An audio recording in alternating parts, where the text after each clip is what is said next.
This problem involves motion with constant acceleration, although there are two parts, two different accelerations. So it can be done using either the force method or the work energy method, and I will try both. So let's start with a free body diagram. So we've got our skier on the top of a 12-degree frictionless incline, and he travels 75 meters down the incline,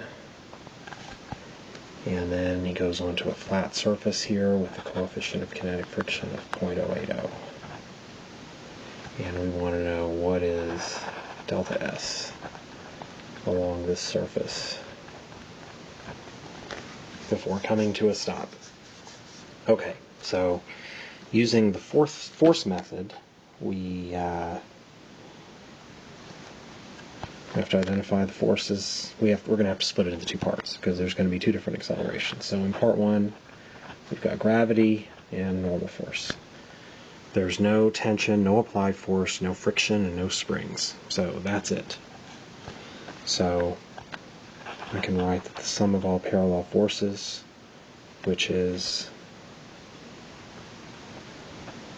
mg sine 12. That's the parallel component of gravity, because that angle right there is 12 degrees. So mg sine 12 is equal to ma, and a is 2.04 meters per second squared.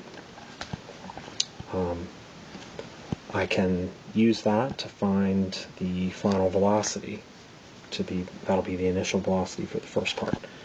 So for part one, I've got delta S is 75 meters, V naught is 0, V is unknown, A is 2.04, T is unknown. So I'll use V squared is equal to V naught squared plus 2A delta S, and that gives me V squared is equal to 0 plus that. So V is plus or minus 17.48 meters per second, and we'll take the positive value of that. So when the skier is on the flat part, he starts with an initial speed of 17.48. For the flat part, it's going to have a different acceleration. Here the forces are mg, normal force, and kinetic friction. So if I sum all of the parallel forces, it's going to be minus mu sub k times the normal force. I guess I neglected to establish the sign convention up here, didn't I? So let me establish that on the slope, the sign convention is that the direction of motion is positive, and on the flat part, the direction of motion is positive. So that means that the force of kinetic friction has a magnitude of mu sub k times the normal force, and a direction that's negative. That's equal to ma2, the acceleration for the second part. Well, so that's 0.080 times the normal force is equal to ma2. Now the normal force is just mg, right? If I sum the y forces, it's just mg. So 0.080 times mg is equal to ma. So the m's cancel. I wasn't given the mass of the skier, and it turns out I don't need it. A2, sorry, I forgot the minus sign. A2 is minus 0.784. And so again, if I've got five quantities here, right? I've got delta S is unknown, V naught is V from part 1, right? This final velocity from part 1 is the initial velocity for part 2. The final velocity is 0 because he comes to a stop, and T is unknown. So I know 3 of 5 things I can solve for delta S using this equation.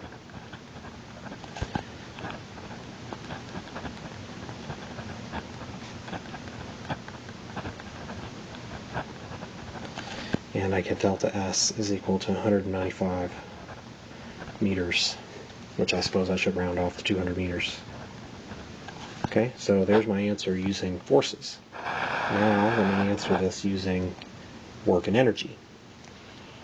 With work and energy, I do not have to split this up into two parts. I could take the final velocity for part 1 and then use that as the initial velocity for part 2, but you really don't need to do that. You can just say that the work done by the normal force in part 1, the work done by gravity in part 1, the work done by the normal force in part 2, the work done by gravity in part 2, and the work done by kinetic friction in part 2. We can just add up all of those works and set them equal to the change of kinetic energy. Well, the normal force in both parts does no work.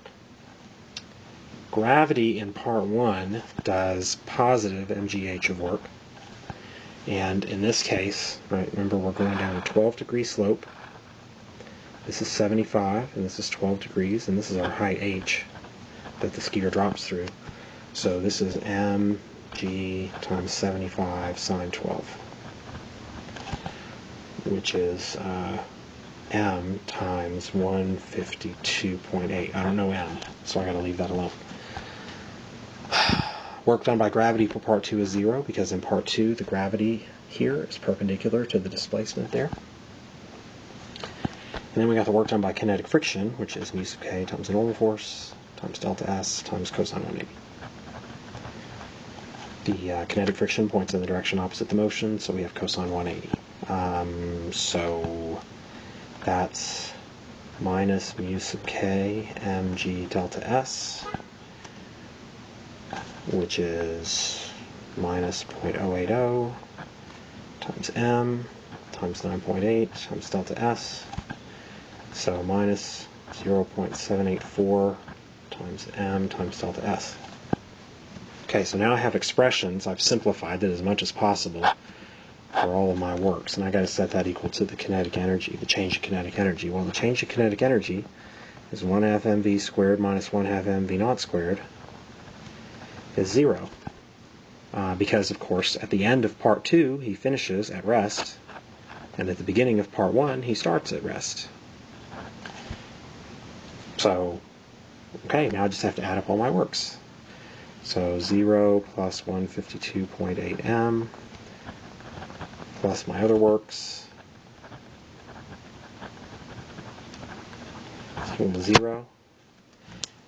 And so that gives me 152.8 m is equal to minus 0.784 m delta s. And again, the m cancels out. And so delta s is 195 meters, or it's about 200 meters.